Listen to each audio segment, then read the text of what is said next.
आप सुन रहे हैं समाचार एजेंसी ऑफ इंडिया का ऑडियो बुलेटिन। नमस्कार, आप सुन रहे हैं समाचार एजेंसी ऑफ इंडिया का बृहस्पतिवार 28 मई 2020 का राष्ट्रीय स्तर का बुलेटिन। ऑडियो बुलेटिन में खबरें इस प्रकार हैं। कोरोना कोविड-19 के कुल संक्रमित मरीजों की तादाद देश भर में 1,64,873 हो गई है, जिसमें से 90,336 मरीज एक्टिव हैं। रिकवर्ड मरीजों की तादाद 69,853 और जिनका निधन हुआ है उनकी तादाद 4,773 है।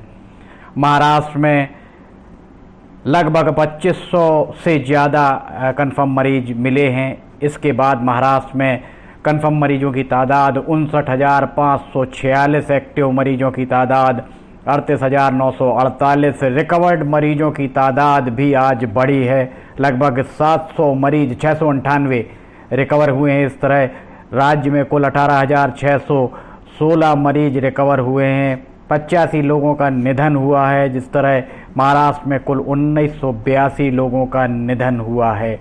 तमिलनाडु में 19,372 कन्फर्म मरीज, एक्टिव मरीजों की तादाद 8,676, रिकवर्ड मरीजों की तादाद 10,548 एवं जिनका निधन हुआ है वे 148 हैं। दिल्ली में 16,281 कुल कन्फर्म मरीज, 8,470 एक्टिव, 7,495 रिकवर्ड, 316 लोगों का निधन हुआ है। गुजरात में 15,572 कन्फर्म, 7,085 एक्टिव, 7,549 रिकवर्ड एवं 938 मरीजों का निधन हुआ है। राजस्थान में 7,947 कुल मरीज, 3,202 एक्टिव, 4,566 रिकवर्ड, 179 लोगों का निधन हुआ। मध्य प्रदेश में 7,453 कुल संक्रमित मरीज, 3,082 एक्टिव,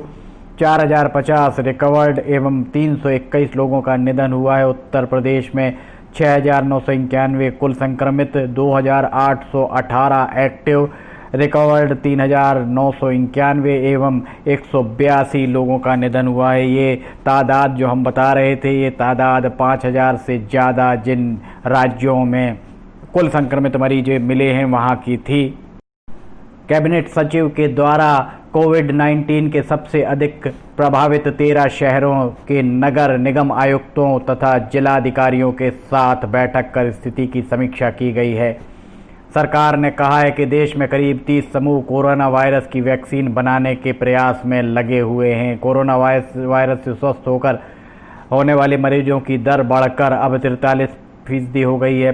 पिछले 24 घंटों में 3,266 लोग स्वस्थ हुए हैं। वित्त मंत्री ने आधार के माध्यम से तत्काल निःशुल्क ई-पैन कार्ड जारी करने की सुविधा का शुभारंभ किया। भारत और ब्राज़ील की महिला शांति सैनिकों ने संयुक्त राष्ट्र मिलिट्री जेंडर एडवोकेट पुरस्कार संयुक्त रूप से जीता है। सुरक्षा बलों ने बृहस्पतिवार को जम्मू कश्मीर में कार बम विस्फोट के प्रयास को पूरी तरह विफल कर दिया गया। पुलिस महानिदेशक विजय कुमार ने इस सफलता के लिए सुरक्षा बलों को बधाई दी है। पुलिस महानिदेशक विजय कुमार ने बताया कि पुलवामा पुलिस को बुधवार को खुफिया सूत्रों से जानकारी मिली थी कि एक आतंकवादी विस्फोटों से भरी कार लेकर घूम रहा है। इस कार में लगभग 45 किलोग्राम आधुनिक विस्फोटक था। सेना, जम्मू कश्मीर पुलिस और केंद्रीय रिजर्व पुलिस बल के संयुक्त अभियान में इस कार को पूरी तरह नष्ट कर दिया गया।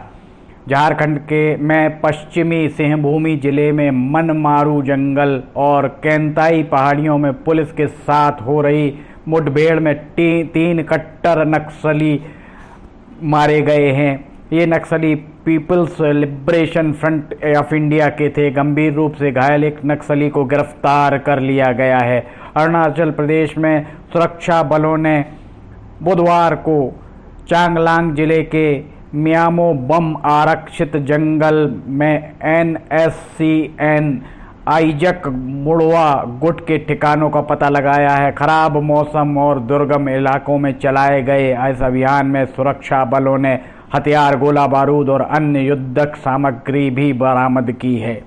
प्रधानमंत्री किसान सम्मान निधि योजना के अंतर्गत पिछले 2 महीनों में 9 करोड़ 67 लाख किसानों को इसका लाभ मिला है। इसके लिए 19,000 करोड़ रुपए जारी किए गए थे। सरकार ने कहा है कि प्रधानमंत्री गरीब कल्याण योजना के अंतर्गत लगभग 4,57,000 मीट्रिक टन दाल राज्यों और केंद्र शासित प्रदेशों को भेजी गई हैं। इनमें से 1,78,000 मीट्रिक टन दाल 13 करोड़ 40 लाख लाभार्थियों को वितरित कर दी गई है।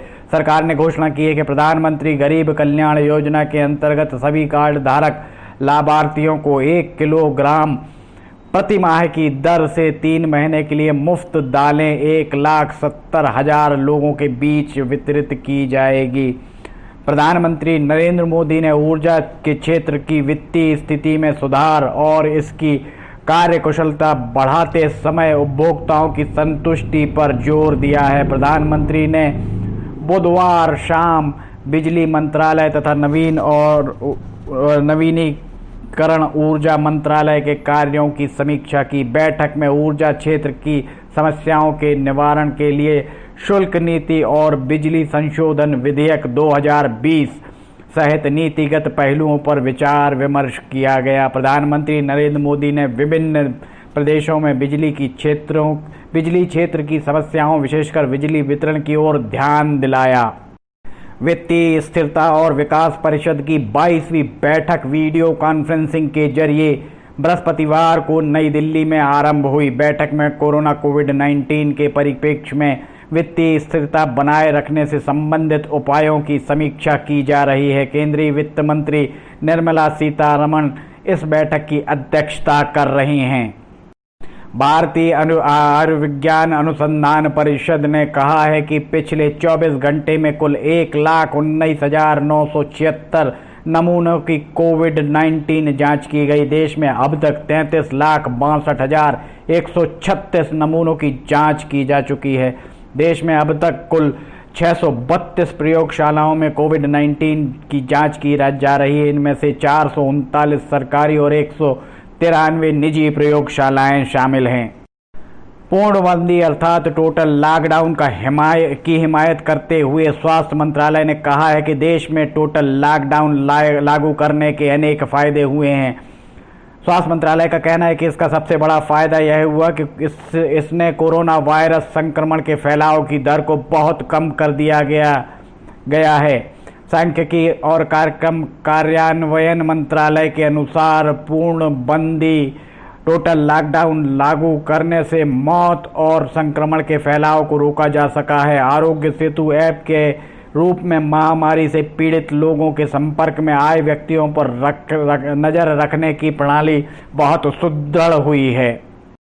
गुजरात में पंचगव्य से बनाई गई कोविड-19 की आयुर्वेदिक दवा का क्लिनिकल ट्रायल परीक्षण राजकोट से शुरू होगा। राष्ट्रीय कामधेनु आयोग के अध्यक्ष डॉक्टर वल्लभ कथीरिया ने कहा है कि एलोपैथिक दवा के परीक्षण के लिए निर्धारित नियमों का पालन करते हुए इस आयुर्वेदिक दवा का क्लिनिकल ट्रायल शीघ्र शुरू किया जाएगा। वंदे भारत अभियान के तहत विदेशों में फंसे भारतीयों को सड़क मार्ग से भारत लाने का काम बृहस्पतिवार से आरंभ कर दिया गया। बांग्लादेश में फंसे 230 भारतीयों को बृहस्पतिवार सुबह सड़क मार्ग से त्रिपुरा, असम और मेघालय के लिए रवाना किया गया। इसमें 125 भारतीयों का दल बांग्लादेश की सीमा पर अखौरा से अगरतला के लिए रवाना हुआ। बांग्लादेश में भारत की उच्चायुक्त रीवा गांगुली दास ने इनको अखौरा से रवाना किया। स्वदेश लौटने के बाद भारतीयों ने भारत सरकार और बांग्लादेश स्थित भारतीय उच्चायोग का धन्यवाद ज्ञापित किया है। देश के अनेक स्थानों पर गर्मी अपना प्रचंड रूप दिखा रही है। राष्ट्रीय राजधानी क्षेत्र दिल्ली में बादल छाए रहे। दिल्ली में हल्की बारिश की संभावनाएं भी व्यक्त की गई हैं। असम में मौसम में सुधार होने के उपरांत स्थिति कुछ बेहतर हुई है। ये बृहस्पतिवार 28 मई 2020 का राष्ट्रीय स्तर का ऑडियो बुलेटिन था। शुक्रवार 29 मई 2020 को एक बार फिर ऑडियो बुलेटिन लेकर हम हाजिर होंगे। अगर आपको ये ऑडियो बुलेटिन पसंद आ रहे हैं तो आप इन्हें लाइक, सब्सक्राइब और शेयर जरूर करें। हम फिर हाजिर होंगे, तब तक के लिए इजाज़त दीजिए। नमस्कार। आज हम आपको बताते हैं समाचार एजेंसी ऑफ इंडिया की चैनल को आप सब्सक्राइब कैसे करेंगे। सबसे पहले आप अपने मोबाइल पर ब्राउज़र को खोलिए या तो यूट्यूब को खोलिए। यूट्यूब आपके पास होगा। यूट्यूब पे आप उसके बाद सर्च बटन दबाइए। सर्च में आप लिखिए LIMTYKHARE। इस तरह आप ये स्पेलिंग लिखिए। इसके बाद ये खुला दिखेगा आपको। ये देखिए आप, ये आपको खुला दिख रहा है। इसमें आप देखिए लाल रंग से सब्सक्राइब आपको जो दिख रहा है, सामने दिख रहा है, इसको आप दबाएंगे। जैसे ही आप दबाते हैं उसके बाद इसका रंग लाल नहीं रह जाएगा। इसके बाद इसके दाएं कोने की तरफ जाइए। दाएं कोने में आप देखिए पर्सनलाइज, नन और ऑल आपको दिख रहा है। आप ऑल को क्लिक कर दीजिए। जैसे ही आप ऑल बटन दबाते हैं आपका काम हो जाएगा। इसके बाद आपको समाचार एजेंसी ऑफ इंडिया पर जितने भी वीडियोस डलेंगे वे तुरंत ही आपको मिल जाएंगे। इस तरह से आप समाचार एजेंसी ऑफ इंडिया की वेबसाइट जो है, समाचार एजेंसी ऑफ इंडिया का चैनल, इस चैनल को आप सब्सक्राइब कर लेंगे और आपको एक के बाद एक जितने भी वीडियोस अपलोड होंगे सारे के सारे वीडियोस आपको मिलना चालू हो जाएंगे। इस तरह से आप ज़रूरी जानकारियाँ, ज़रूरी ख़बरों, ज़रूरी अन्य चीज़ों से वंचित नहीं रह पाएंगे। समाचार एजेंसी ऑफ इंडिया का यूट्यूब चैनल आप सब्सक्राइब करें और पल पल की जानकारियाँ आपको लगातार मिलती रहेंगी। इस तरह आप कर सकते हैं इसे सब्सक्राइब। नमस्कार।